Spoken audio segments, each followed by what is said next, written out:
Have you ever heard what is reverse diabetes? By the moment you see this video, you're probably wondering what is reverse diabetes. Hence, we are from Group 9. Hello and Assalamualaikum. We will present to you a video interview about a journey from diabetes mellitus to reverse diabetes. Basically, reverse diabetes is a significant long-term improvement in insulin sensitivity in people with type 2 diabetes. People with type 2 diabetes that are able to get their HbA1c below 42 millimole per mole without taking diabetes medication are said to have reversed or resolved their diabetes. Before we start, let's get to know with us first. I am Akmal Zakia and my friends are Nurul Hijana and Lena Carmila.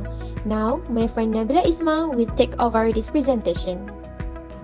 Overview of diabetes mellitus. Diabetes mellitus is a syndrome of disordered metabolism due to a combination of hereditary and environmental causes. The hormones play important role in regulating metabolic activities of the body and homeostasis of the blood glucose. The main regulator hormone is insulin, which help in lowering blood glucose. The symptoms of diabetes mellitus. People with diabetes mellitus often feel very thirsty, have a constant hunger, using the toilet often to urinate, high level glucose in urine and fasting blood, feeling tired, and have a blurred vision. The classification of diabetes mellitus. There are two common types of diabetes mellitus, which is type 1 and type 2. Diabetes mellitus type 1 happen because of lack of insulin.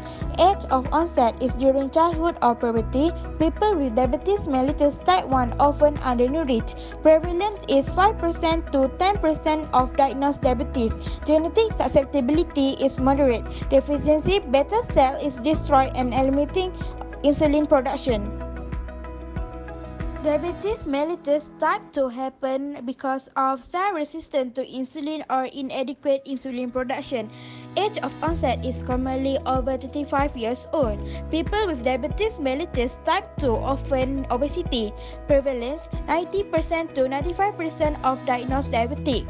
Genetic susceptibility is very strong. Deficiency inability of beta cell to produce appropriate quantity of insulin or insulin resistance.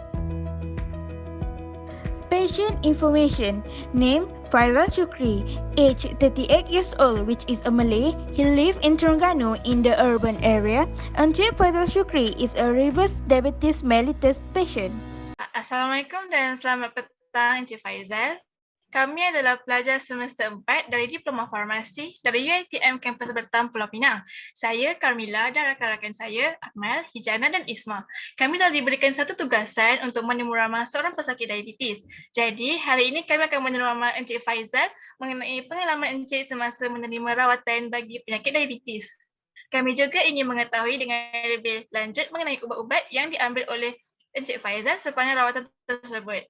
Jadi, sebelum kita mulakan sesi temu ramah ini, boleh Encik Faizal perkenalkan diri terlebih dahulu? Okay, Assalamualaikum warahmatullahi wabarakatuh. Selamat petang.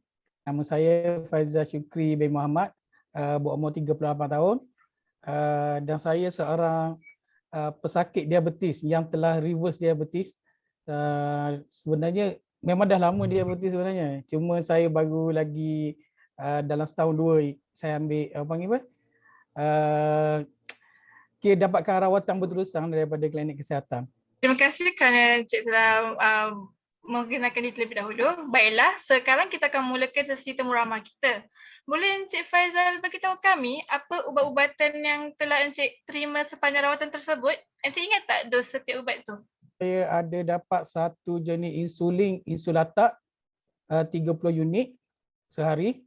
Lepas tu Metformin SR 750 mg sekali sehari, dan Gliclazide 60 mg sebiji sehari. Encik Faizal memang ambil ubat dari hospital sajalah ataupun Encik Faizal ada ambil suplemen tambahan ataupun ubat-ubat herba yang Encik ada kaitan dengan penyakit tersebut? Tak ada. So far saya hanya ambil yang dibekalkan oleh klinik kesihatan ataupun hospital. Okey. Baguslah kalau kita dapat tahu macam tu lah. Soalan seterusnya, boleh saya tahu Encik simpan ubat kat mana? Sebenarnya asalnya saya tak simpan pun dalam bekas khas.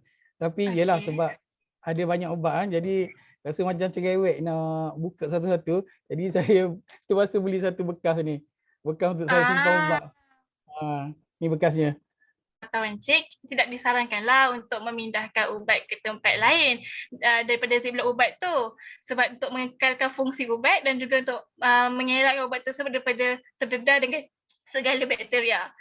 Tapi boleh saya tahu Encik letak Ya. ubat tu dekat mana? Letak atas meja makan je. Tekan dia dalam suhu bilik. Kecuali insulin je. Insulin je saya simpan dalam peti. Boleh je kalau letak kat tempat lain sebab kali pertama je boleh letak dalam peti ais. Yang kali lain boleh je kalau letak dekat tempat yang ada suhu bilik. Seterusnya, selain ubat diabetes, Encik ada ambil ubat-ubatan lain dari hospital ke sepanjang Encik mengalami diabetes? Ada satu vitamin sarah, Neurobion. Okey. Encik tahu tak fungsi setiap ubat yang diabetes yang Encik ambil tu dan ada tak kesan-kesan sampingan yang Encik lalui?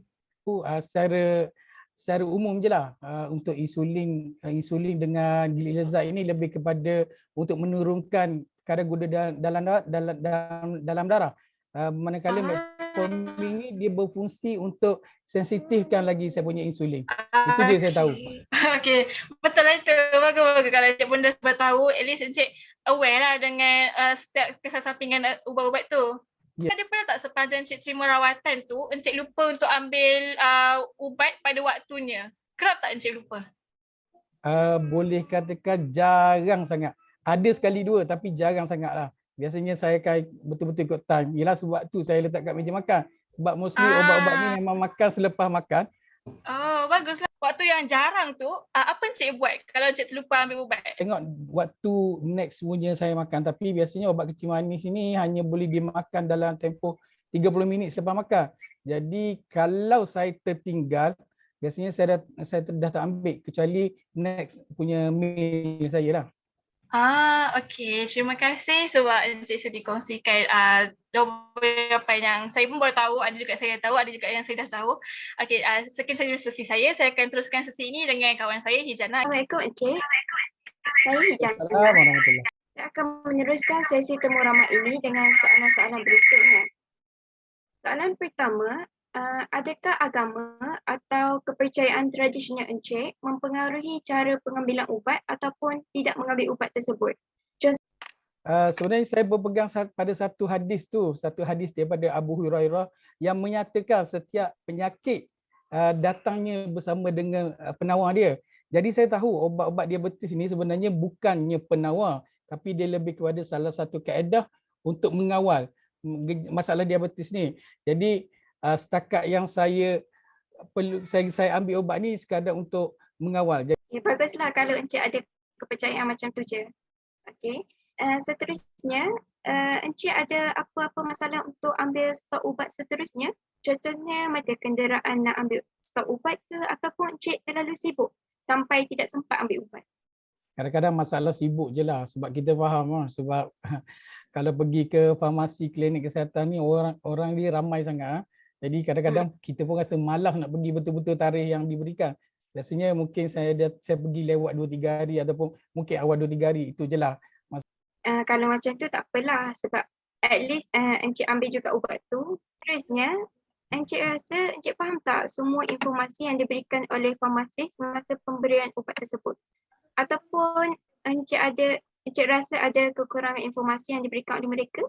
Misal kata kalau ada kekurangan, bagaimana yang Encik perlu diperbaiki atau ditambah?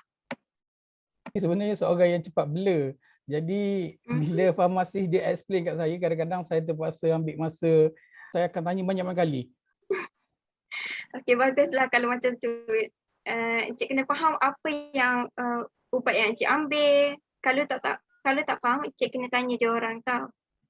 Masa pandemik COVID-19 baru-baru ini, ada tak Encik ada masalah seperti masalah nak pergi farmasi ataupun masalah-masalah yang sehingga mengganggu sehingga mempengaruhi pengambilan ubat diabetes Encik? Tak ada sebab masa PKP kan memang untuk tujuan melibatkan kesihatan apa semua, kita dibenarkan untuk pergi keluar pada kawasan ke apa semua. Alhamdulillah. Soalan seterusnya, bolehkah saya tahu gaya pemakanan Encik Faizal dari menjadi pesakit diabetes type 2 sehingga Encik Faizal menjadi pesakit reverse diabetes? Sebenarnya macam saya cakap tadi, ubat-ubat diabetes ni dia bukan penawar, tapi penawarnya ada pada diri kita sendiri. Yang pertama, saya banyak amalkan puasa. Sebab puasa saya tahu dia berfungsi untuk clearkan kita punya kandungan gula yang tinggi dalam darah kita. Kedua, saya amalkan jenis pemakanan low karbohidrat. Bukannya saya tak ambil karbohidrat, tapi saya kurangkan pengambilan karbohidrat lebih-lebih lagi karbohidrat ringkas.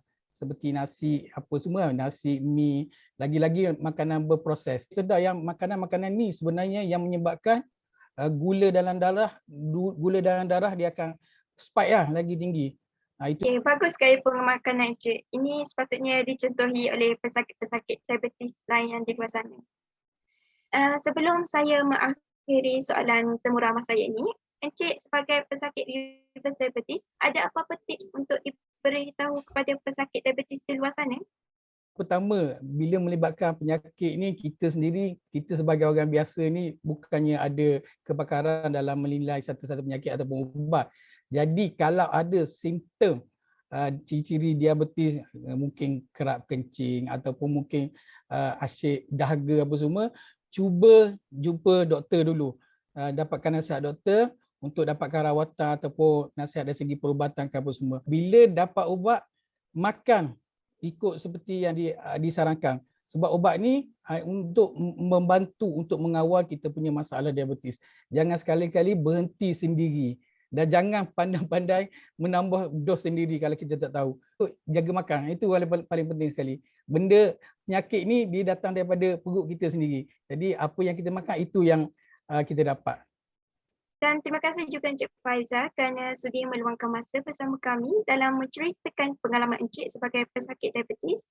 Sesi ini banyak membantu kami dalam mempelajari penggunaan ubat diabetes secara betul dan tips-tips untuk menghalang daripada mendapat penyakit diabetes. There are limitations and suggestions were found during the discussion. To begin, I will start with what went well during the discussion. Fortunately, the patient had no trouble comprehending the questions that were asked, and the responses that were provided by the patient were quite insightful and contributed to our comprehension. Next, the amount of time that had been given for the interview session was sufficient, which is 10 minutes, and the patient's answers were clear and not too lengthy. Lastly, even if the patient has stopped taking medication for diabetes, he still remembers the name and dose of each medication given. Now, let us take a look at what did not go as well during the interview session. Unfortunately, the patient no longer has the supply of medication received during the treatment since he is a reverse diabetes patient. Hence, he was unable to show photographic evidence. Not only that, but due to technical issues on our end, the interview session had to begin 15 minutes late, in which the patient had to wait for us. Apart of that, we have some suggestions on how to improve the next interview session in the future. Firstly, conduct a face-to-face interview session to get a better sense of the patient's non-verbal communication. Next, choose to interview a patient that is on current medication so that the patient be able to show proof of medications. Last but not least, do an interview session for a longer time so that the patient has more time to tell his experience. Conclusion of diabetes mellitus. Diabetes happens when the glucose level of blood is too high. Blood glucose from the food supplies primary energy for the body. Insulin, which is the main regulator hormone, facilitates the entry of food-derived glucose to the cell for energy production. Based on Encik Faizal's situation, diabetes mellitus is non-curable disease that can be controlled depends on patient compliance and medicine adherence are very important during the treatment by maintaining blood sugar levels as close to normal as safely possible. Wait, you may think that's the end of this presentation, but we haven't done yet, so let's move on to the evidence of group work. So, throughout this assignment, each of us have been given few tasks and responsibilities. You can pause this video to read the roles of each group member. Attached here some pictures or clear evidence of teamwork. Now, that's the end of our presentation. We hope to see you again. Goodbye!